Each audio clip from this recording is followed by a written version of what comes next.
A Little Princess. Chapter 1. School in England. One cold winter day, a little girl and her father arrived in London. Sarah Crewe was 7 years old, and she had long black hair and green eyes. She sat in the cab next to her father and looked out of the window at the tall houses and the dark sky. "What are you thinking about, Sarah?" Mr. Crewe asked. "You are very quiet." He put his arm round his daughter. "I'm thinking about our house in India," said Sarah, "and the hot sun and the blue sky. I don't think very much. I like England very much, Father." "Yes, it's very different from India," her father said. "But you must go to school in London, and I must go back to India and work." "Yes, Father, I know," said Sarah. "But I want to be with you. Please come to school with me. I can help you with your lessons." Mr. Crewe smiled, but he was not happy. He loved his little Sarah very much, and he did not want to be without her. Sarah's mother was dead, and Sarah was his only child. Father and daughter were very good friends. Soon they arrived at Miss Minchin's school for girls and went into the big house. Miss Minchin was a tall woman in a black dress. She looked at Sarah and then gave a very big smile. "What a beautiful child!" she said to Mr. Crewe. Sarah stood quietly and watched Miss Minchin. "Why does she say that?" she thought. "I am not beautiful, so why does she say it?" Sarah was not beautiful, but her father was rich. And Miss Minchin liked girls with rich fathers because it was good for the school, and good for Miss Minchin too. "Sarah is a good girl," Mr. Crewe said to Miss Minchin. "Her mother was French, so she speaks French well. She loves books, and she reads all the time. But she must play with the other girls and make new friends too." "Of course," said Miss Minchin. She smiled again. "Sarah is going to be very happy here, Mr. Crewe." Mr. Crewe stayed in London for a week. He and Sarah went to the shops, and he bought many beautiful, expensive dresses for his daughter. He bought books and flowers for her room, and a big doll with beautiful dresses too. Miss Minchin smiled, but she said to her sister Amelia, "All that money on dresses for a child of 7! She looks like a little princess, not a schoolgirl." When Mr. Crewe left London, he was very sad.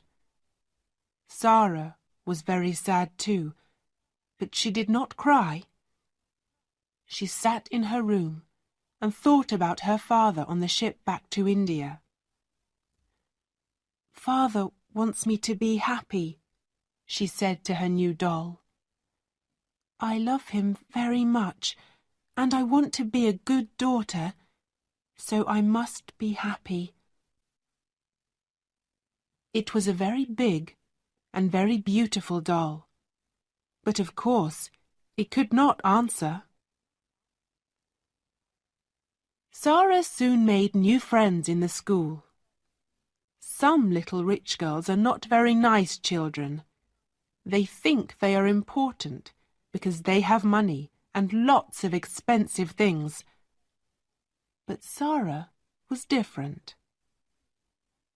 She liked beautiful dresses and dolls, but she was more interested in people and books and telling stories. She was very good at telling stories. She was a clever child, and the other girls loved to listen to her. The stories were all about kings and queens and princesses and wonderful countries across the sea. "How do you think of all those things?" asked her best friend, Ermengarde. "I have all these pictures in my head," said Sarah, "so it's easy to tell stories about them." Poor Ermengarde was not clever. She could never remember any of her school lessons, and Miss Minchin was always angry with her. Sarah often helped Ermengarde with her lessons. "Listen, Ermie," she said. "You remember that French king, Louis XVI? Well, this is a story about him. One day, in 1792, and so Ermengarde learnt her lessons through Sarah's stories, and she loved her friend very much. But not everybody was Sarah's friend.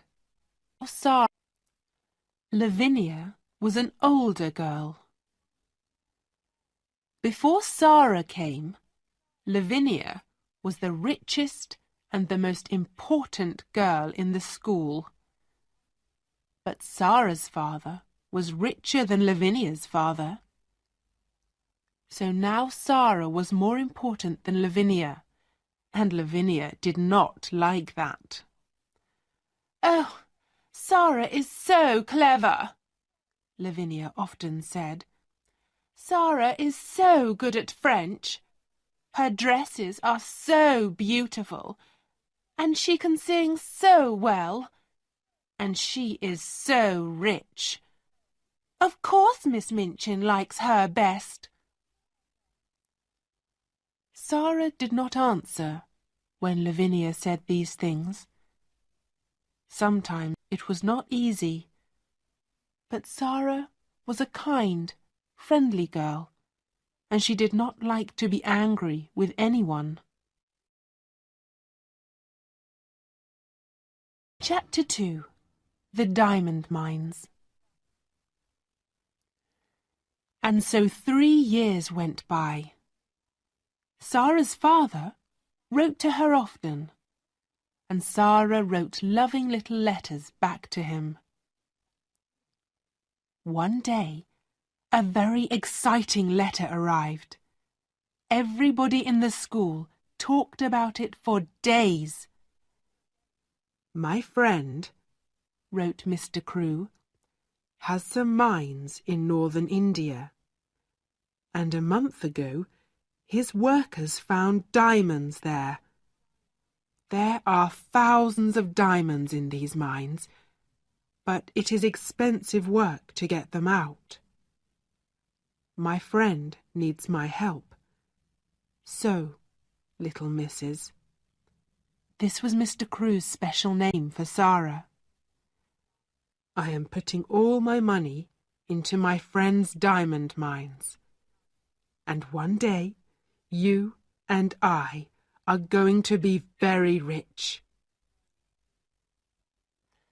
Sarah was not interested in money, but a story about diamond mines in India was exciting. Nearly everybody was very pleased for Sarah, but not Lavinia, of course. "Huh," she said, "my mother has a diamond. Lots of people have diamonds. What's so interesting about diamond mines? But there are thousands of diamonds in these mines, said Ermengarde. Perhaps millions of them. Lavinia laughed. Is Zara going to wear diamonds in her hair at breakfast then? Or is it Princess Zara now? Zara's face went red. She looked at Lavinia angrily, but said quietly, Some people call me Princess. I know that. But princesses don't get angry or say unkind things.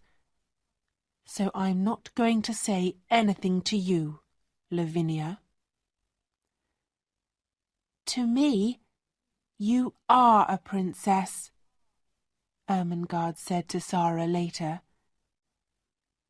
And you always look like a princess in your beautiful dresses.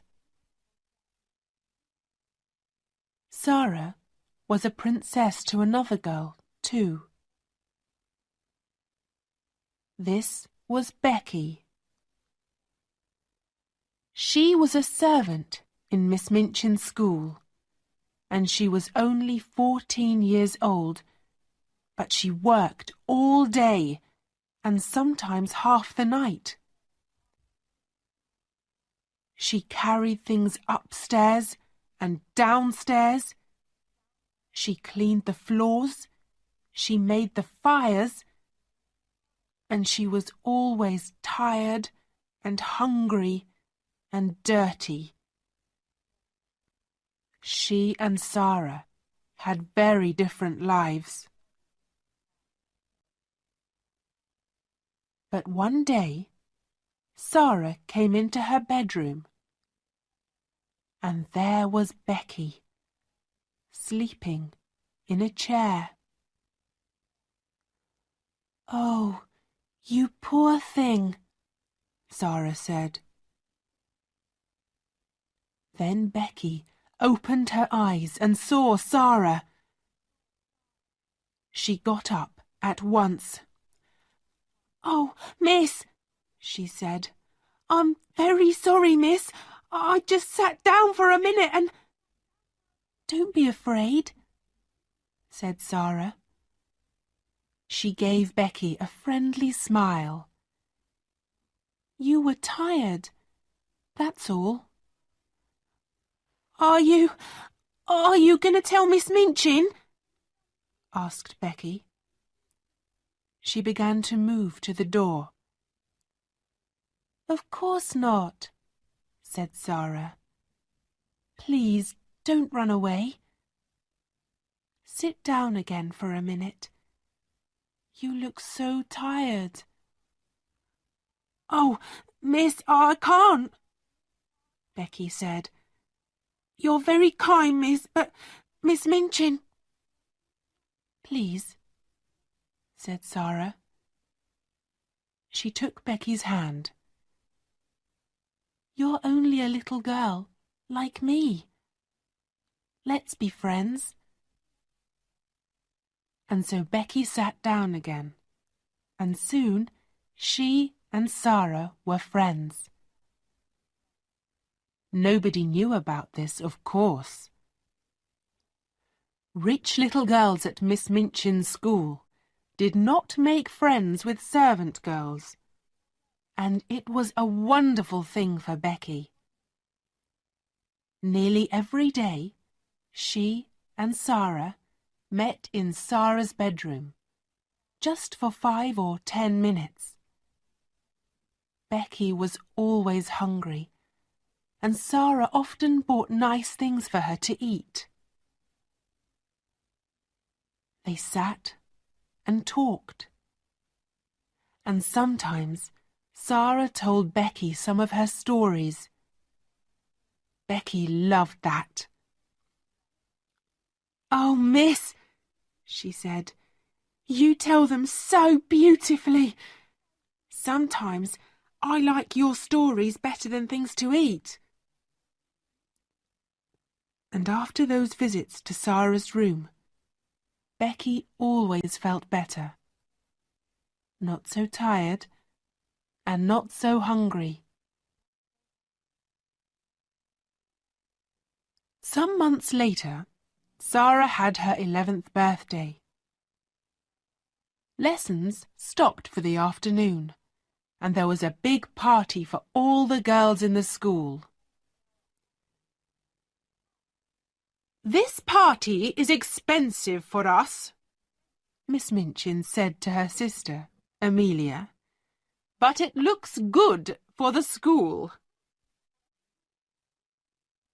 That afternoon, there was a visitor to the school, Miss Minchin's lawyer. He went with Miss Minchin into her office, and they closed the door. In the schoolroom next door, there was a lot of noise from Sarah's party. Everybody in there was very happy. But in the office, Miss Minchin was not happy. She looked at the lawyer angrily. "What are you saying? Mr. Crewe has no money? What about the diamond mines?" "There are no diamond mines," said the lawyer. "Well, there are mines, but there are no diamonds in them." "But Mr. Crewe's good friend," began Miss Minchin. "Mr. Crewe's good friend," said the lawyer, "ran away with all Mr. Crewe's money. Ralph Crewe was ill with a fever, and when he heard about this, he got worse. A week later, he was dead." "Dead?" cried Miss Minchin. "But what about his daughter, Sarah, and this expensive birthday party?" "Sarah Crewe has no money," said the lawyer. "Not a penny in the world, Miss Minchin. Not a penny." "She must leave my school at once," Miss Minchin said angrily. "She must go this afternoon." "Where?" said the lawyer. "Out into the streets? An 11-year-old girl? That's not going to look very good for your school, Miss Minchin."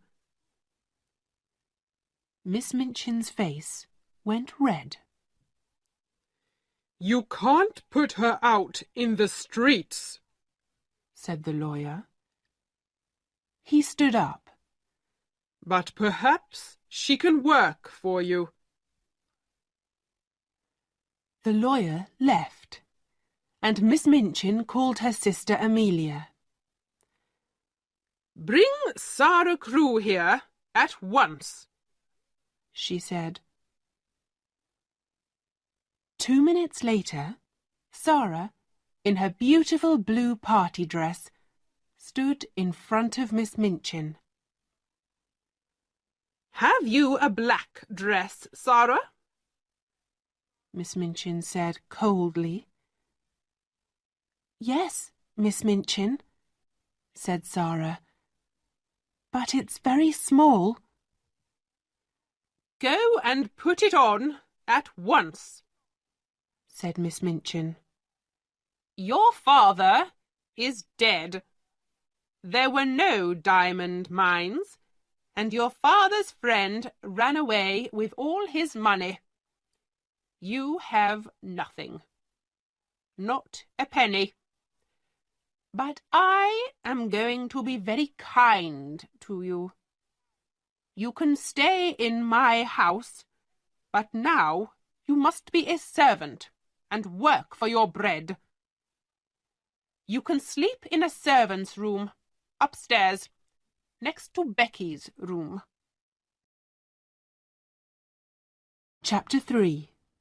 The New Servant Girl. That evening, in the little attic room, Sarah sat on the bed in her old black dress. She did not cry, but her face was white, and she did not move or speak for hours.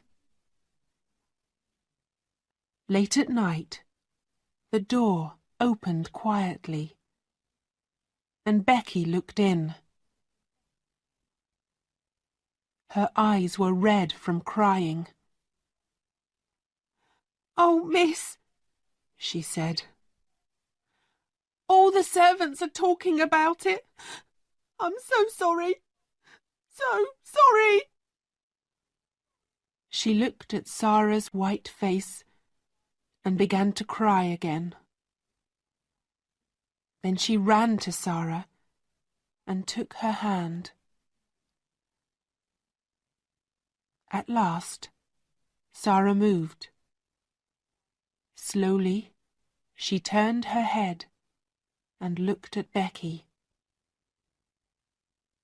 "Oh, Becky," she said. And that was all. That first night in the attic was very long. Sarah did not sleep. "Father is dead," she whispered again and again. "Father is dead. I'm never going to see him again." The next morning, Sarah's new life began. She learnt to clean floors and to make fires. She ran upstairs and downstairs, and she worked in the kitchen. The cook was a big woman with a red, angry face. "So," she said, "the little rich girl with the diamond mines is now a servant, eh?" She looked at Sarah. "Now, I'm making apple pies this morning. Run down to the shops and get me some apples, and be quick." So Sarah ran to the shops and carried a big bag of apples back to the house. Then she cleaned the kitchen floor and carried hot water up to all the bedrooms. She worked every day, from early in the morning to late at night. She helped in the school too. "You speak French well," Miss Minchin said to her coldly, "so you can teach French to the younger children. But you're only a servant. Don't forget that." The first months of Sarah's new life were very hard. She was always tired and hungry, but she never cried. At night, in her little attic, she thought about her father, dead in India all those miles away. "I must be brave," she said. "Father always wanted me to be brave. And I have a bed to sleep in and something to eat every day. Lots of people don't have that." At first, Sarah's only friend was Becky. Every day, Becky came into Sarah's room. They did not talk much, but it helped Sarah a lot to see Becky's friendly, smiling face. The girls in the school were sorry for Sarah, but Sarah was a servant now, and they could not be friendly with a servant. Lavinia, of course, was pleased. "I never liked Sarah Crewe," she told her friends. "And I was right about the diamonds. There weren't any." Ermengarde was very unhappy. When she saw Sarah in the school, Sarah walked past her and did not speak. Poor Ermengarde loved Sarah and wanted to be friendly, but she was not clever and she did not understand.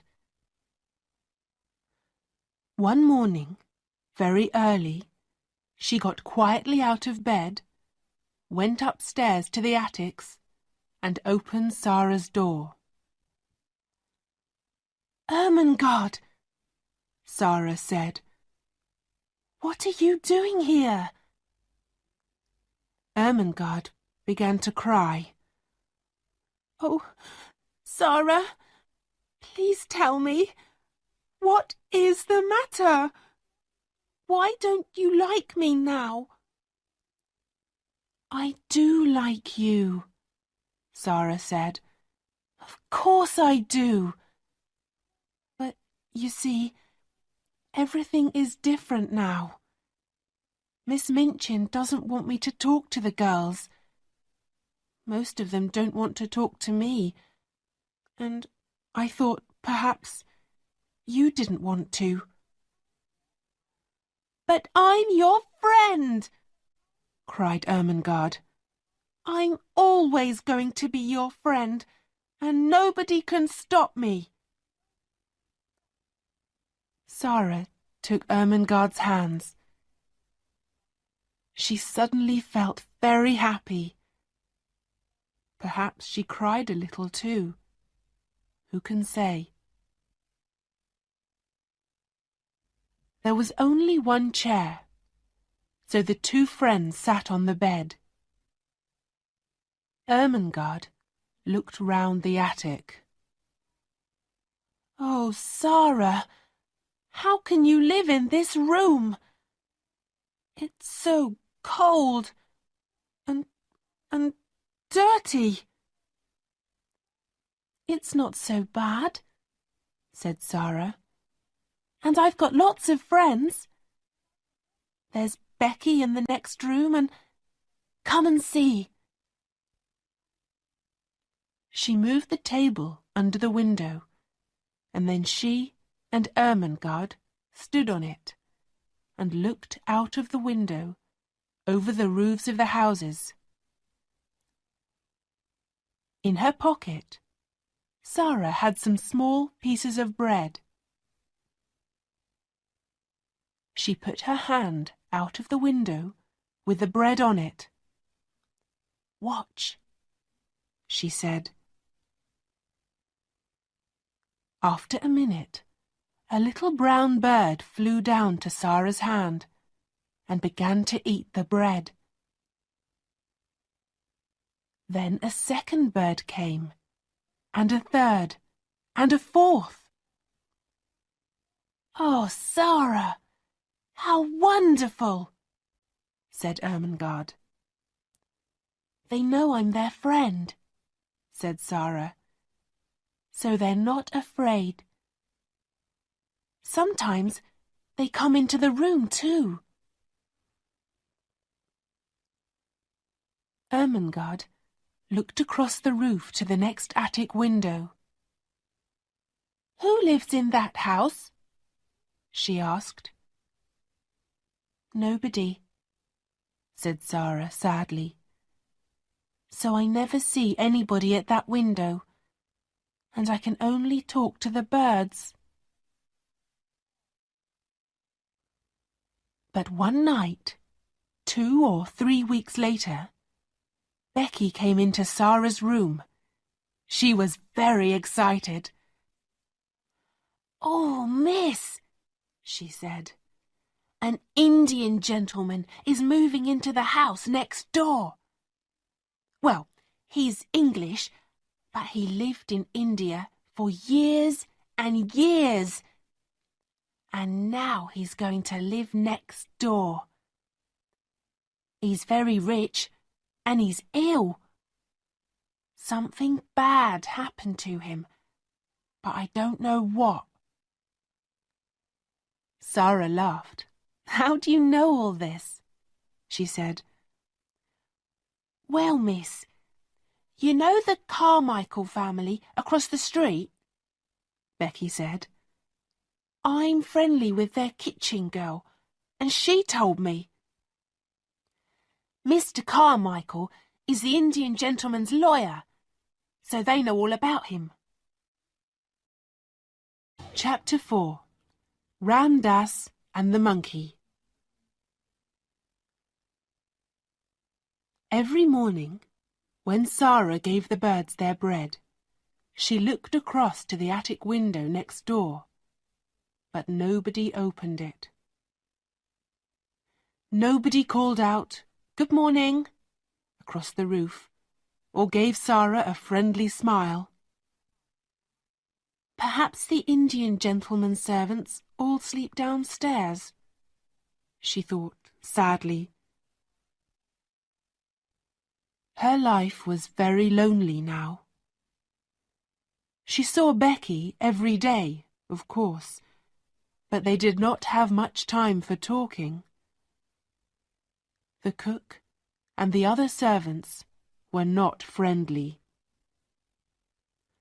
Sometimes, at night, Ermengarde came up to Sarah's room, but it was not easy for her to come often. Then, one evening, Sarah was in her attic when she heard a noise on the roof. She looked up, and there, at the open window, was a small monkey. "Oh, you dear little thing!" cried Sarah. At once, the monkey jumped down and began to run round the room. Sarah laughed. She got up on the table and looked out of her window, and at the next window she saw a face. The smiling face of an Indian lascar. "Oh!" cried Sarah. "Have you got a monkey? He's in my room." The lascar's name was Ram Dass. And yes, it was his monkey. He gave Sarah a big smile. "I'm so sorry," he said. "Can I come and get him?" "Oh, yes, please," said Sarah. "I think he's afraid of me, and he runs so fast. But can you get across the roof?" Yes, Ram Dass could. And a minute later, he was in Sarah's room. Soon, the monkey jumped into his arms, and Ram Dass thanked Sarah again and again. Then he went away, across the roof, back into the house next door. Sarah went to the shops 5 or 6 times a day, and when she walked past the house next door, she often thought about the Indian gentleman. She felt sorry for him. He had no wife or family, and the doctor visited the house every day. Mr. Carmichael, the lawyer, often visited too, and sometimes the Carmichael children went with him. Sarah was pleased about that. It's nice to see friendly faces when you are children ill, she thought. The Indian gentleman thought that too. He liked children very much, but he was a very unhappy man. Mr. Carmichael was his friend, and he talked to him a lot. But they talked about only one thing. "I must find the child," said the Indian gentleman. His name was Mr. Carrisford. "I must find her and take care of her. But where is she? Here I am, with all this money from the diamond mines, and half of it is Ralph Crewe's money. Oh, Carmichael, why did I friend and run away when things looked bad? Why?" "You ran away because you were ill with a fever," said Mr. Carmichael. "It nearly killed you, remember?" "And it did kill poor Ralph," said Mr. Carrisford. "He put all his money into the mines because I was his friend. But at first we didn't find any diamonds, and all Ralph's money was gone. I was afraid to tell him, so I ran away.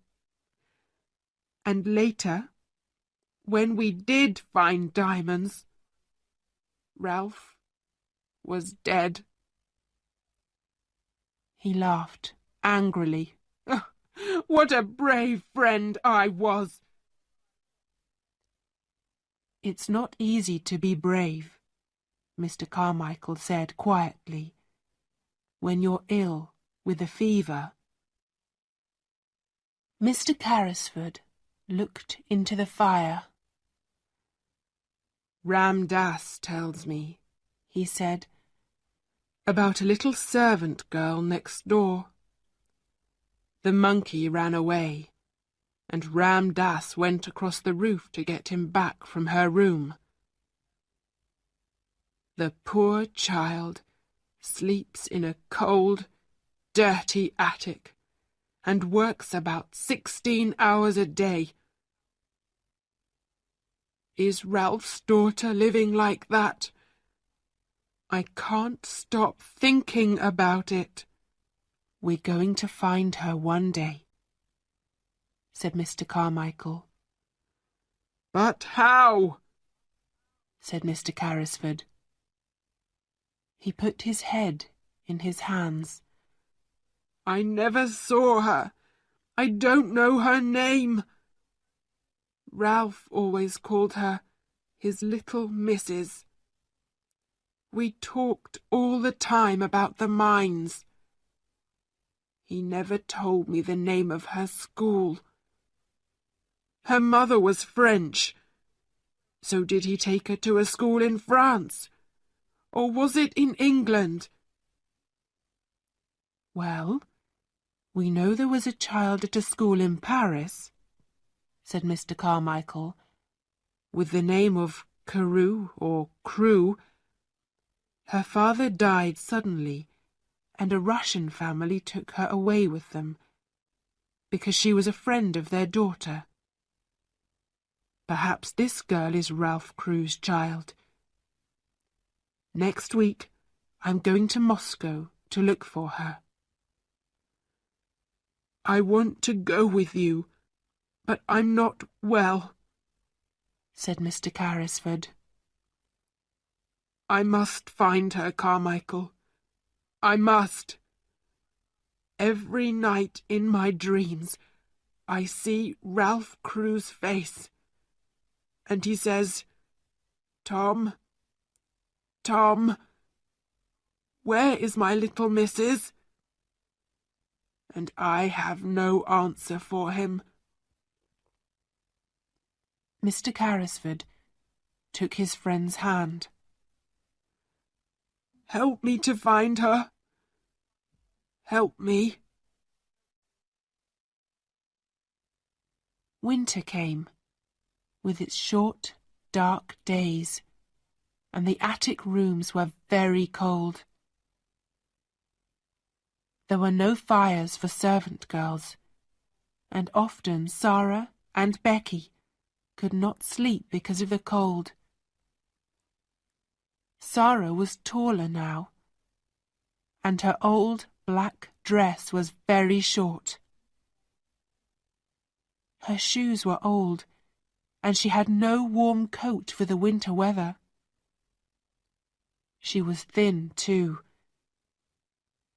She did not get very much to eat, and she was always hungry. She carried big baskets of shopping through the rain and the snow. One day, she found a sixpence in the snow, and she bought some hot new bread with it. Then she saw a child by the door of the shop. The child had no shoes and no coat, and her thin face was blue with cold. She is hungrier than I am, thought Sarah, and she gave her hot new bread to the child. When she got back to the school, Miss Minchin was angry. "Cook is waiting for you, Sarah. Why are you late?" "I can't walk quickly through the snow," said Sarah.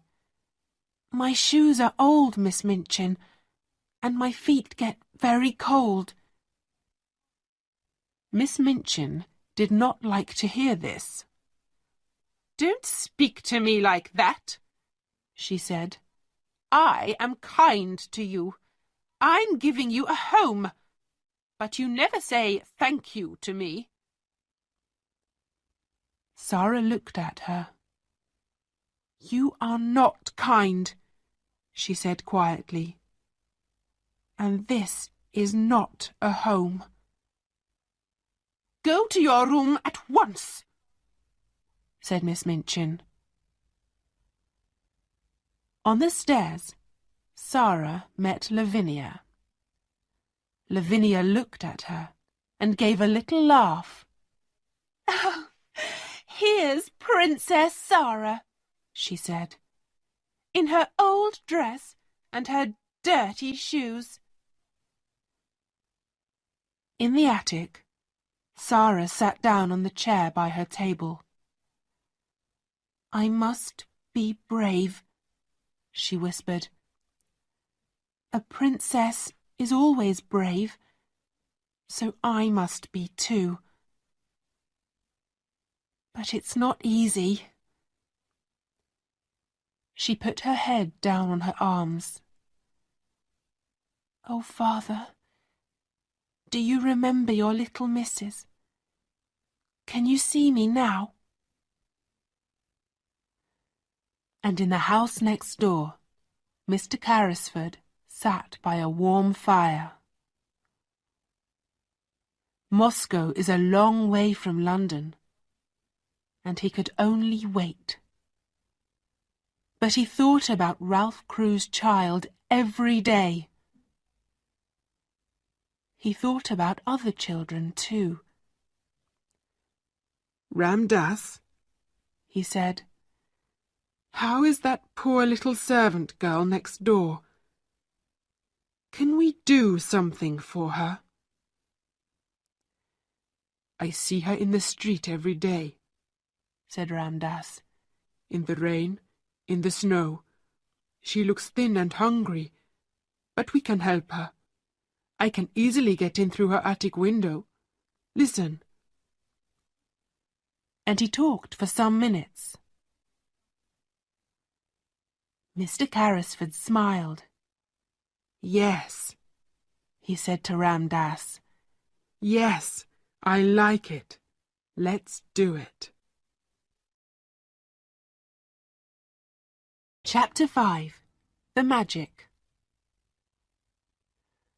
One night, a week later, Ermengarde got quietly out of bed and went upstairs to the attic. Sarah was not there, So Ermengarde sat on the bed and waited. At 10 o'clock, Sarah came slowly up the stairs and into the room. Ermengarde looked at her. "Oh, Sarah," she cried, "are you ill? Your face is white, and you look so tired." "It was a hard day, Ermy," said Sarah. She sat down. "Miss Minchin was angry with Cook. Then Cook was angry. You never angry with us. Becky and I had no dinner and no tea." "Does that happen often?" said Ermengarde, unhappily. "You never told me. Are you hungry now?" Sarah looked at her. "Yes," she whispered. "Yes, I am. I would like to eat that table. I would like to eat you." Ermengarde jumped up. "Sarah," she cried, "I had a box of things from home today. There's a big cake in it. I'm going to get it, now. You and Becky can eat it all." Soon, Ermengarde was back. The three girls sat on Sarah's bed, and there were some happy smiles when Ermengarde opened her box and took out the cake. "Oh, miss, look at that," said Becky. "You are kind, Ermy," said Sarah. She laughed. "It's magic, you know. When things are very bad, something nice always happens. Here we are, having a party." Ermengarde gave Sarah and Becky some cake, and they began to eat. Suddenly, they stopped. There was a noise of feet on the stairs. They listened. "Oh, no," whispered Becky. It's Miss Minchin." "Yes," said Sarah. Her face was white again. Then the door opened and Miss Minchin came in. "So, Lavinia was right," she said angrily. "Tea with Princess Sarah. Becky, get back to your attic at once." "Oh, please, Miss Minchin," cried Ermengarde. "It was my cake from home. We're only having a party." "Go back to your room, Ermengarde," Miss Minchin said coldly. "and take these things with you. And tomorrow," she looked at Sarah, "there's no breakfast, no dinner, and no tea for you. Remember that." Soon, the attics were quiet again. Tired and hungry, the two servant girls went to sleep. But after an hour or two, Sarah opened her eyes. Was it a noise from the window, perhaps? "Something is different," Sarah whispered. "What is it?" She sat up in bed and looked round the room. She looked again and again, and her eyes were very big. The room was different, very different. There was a wonderful hot fire.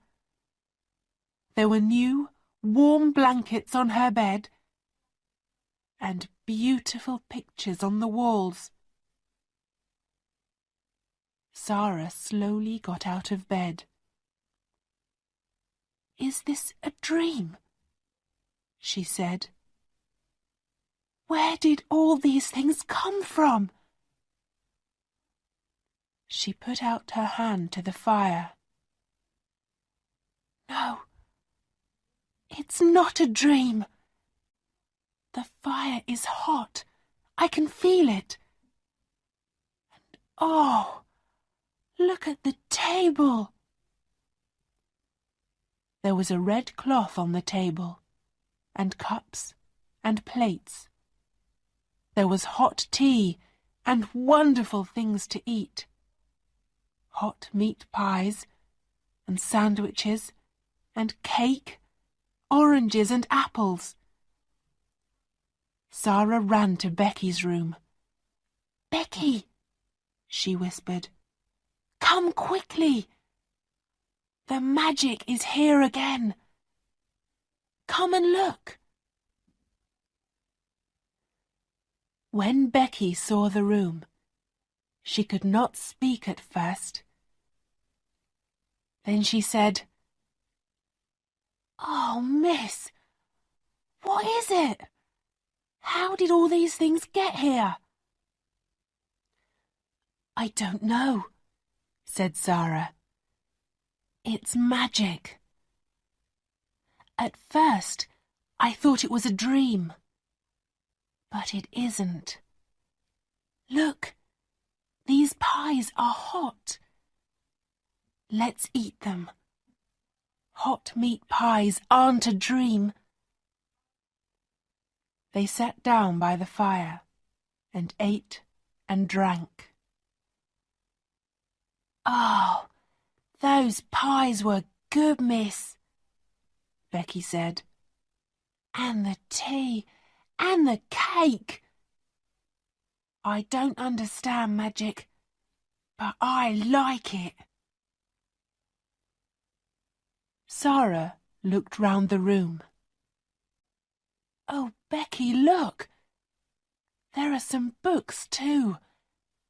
I didn't see them before." She ran to look at them and opened the top book. "There's some writing here. Listen, it says, 'To the little girl in the attic, from a friend.' Oh, Becky." Sarah closed the book and looked up.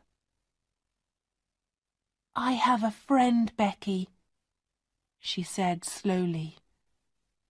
"Someone is my friend." The next morning, Becky met Sarah in the kitchen. "Oh, miss," she whispered, "was the magic there this morning, or did it go away in the night?" "No, it's still there," Sarah whispered back. "I ate some cold meat pie for breakfast, and the fire was still warm." Becky laughed happily. Oh my, she said. Miss Minchin could not understand it. When Sarah came into the schoolroom, she looked happy and well. Miss Minchin wanted to see a white, unhappy face and eyes red from crying. How can that child smile? She thought angrily. But of course, she did not know about the magic. And the magic did not go away. Every evening, when Sarah went up to bed, she found new things in the attic. There were more warm blankets for her and for Becky, There were pictures on the walls. There were books, new shoes, and a winter coat. And best of all, there was always a fire and a wonderful hot dinner on the table. But where does it all come from?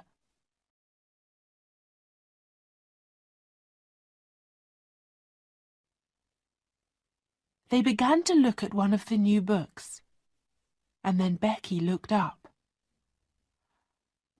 "Oh, miss," she whispered, "there's something at the window. What is it?" Sarah got up to look. "It's the monkey," she said. "The monkey from next door." She opened the window, and the monkey jumped down into her arms. "Oh, you poor little thing," Sarah said. "You're so cold." Becky was very interested. "I never saw a monkey before," she said. "He's not very beautiful, miss. What are you going to do with him?" "It's very late now," said Sarah. "He can stay in my room tonight, and I can take him home in the morning." Chapter 6. Lost and Found. The next morning, the first visitor to the house next door was Mr. Carmichael, back from Russia. But when he came into the house, his face was sad. Mr. Carrisford knew the answer at once. "You didn't find her," he said. "I found her," Mr. Carmichael said. "but it was the wrong girl. Her name is Emily Carew, and she's much younger than Ralph Crew's daughter. I'm very sorry. We must begin again," said Mr. Carrisford, unhappily. "But where? It's 2 years now. 2 years. "Well, she isn't at a school in Paris, we know that," Mr. Carmichael said. Let's look at the schools in England now." "Yes," said Mr. Carrisford. "Yes, we can begin in London. There's a school next door, Carmichael." Perhaps it was the magic again. But at that moment, Ram Dass came quietly into the room. "The little servant girl from the attic is here," he said to Mr. Carrisford. "with the monkey.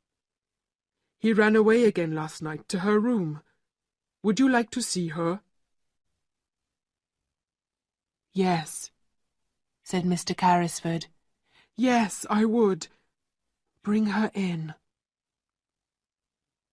And so Sarah came into the room and stood in front of the Indian gentleman.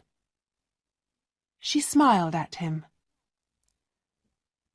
"Your monkey came to my room last night," she said, "and I took him in because it was so cold." Mr. Carrisford watched her face with interest. "That was kind of you," he said. Sarah looked at Ram Dass by the door. "Shall I give him to the Lascar?" she asked. "How do you know he is a Lascar?" said Mr. Carrisford. "Oh, I know Lascars," Sarah said. "I was born in India." Mr. Carrisford sat up suddenly. In India? He said. But you're a servant at the school next door. Yes, I am now, said Sarah.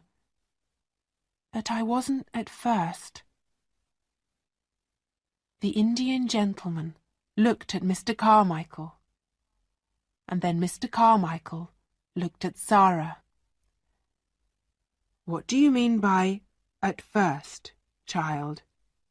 He asked. When father first took me to the school. Where is your father? Said Mr. Carmichael. He died, said Sarah, very quietly. His friend ran away with all his money, and there was no money for me. There was nobody to take care of me, so Miss Minchin put me in the attic and said I must work for my bread. The Indian gentleman moved in his chair. What was your father's name?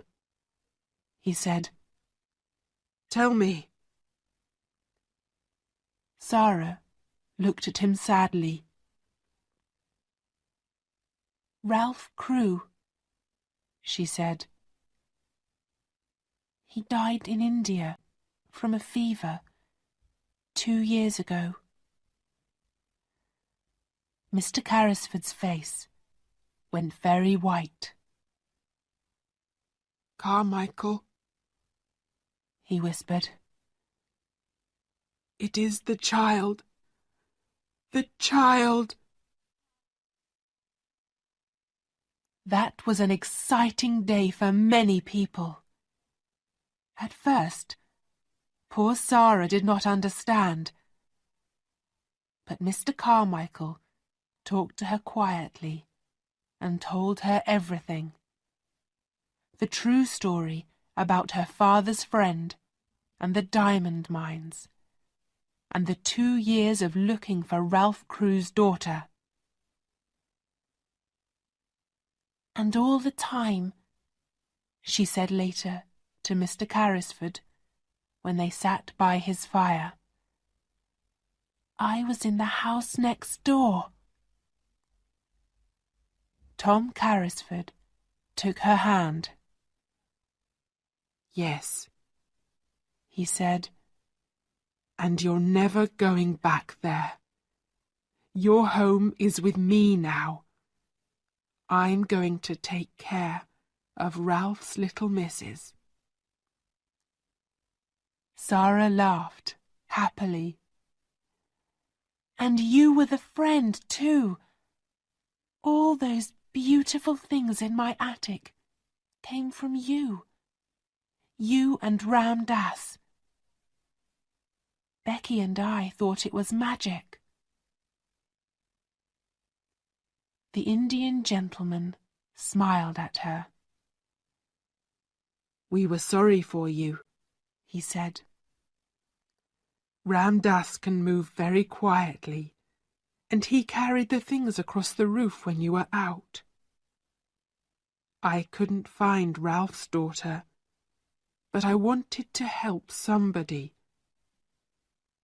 And then Ram Dass told me about this sad, lonely little servant girl in the attic next door. And so the story ended happily for everybody, but not for Miss Minchin. Sarah was very rich now, and Miss Minchin wanted her to come back to the school.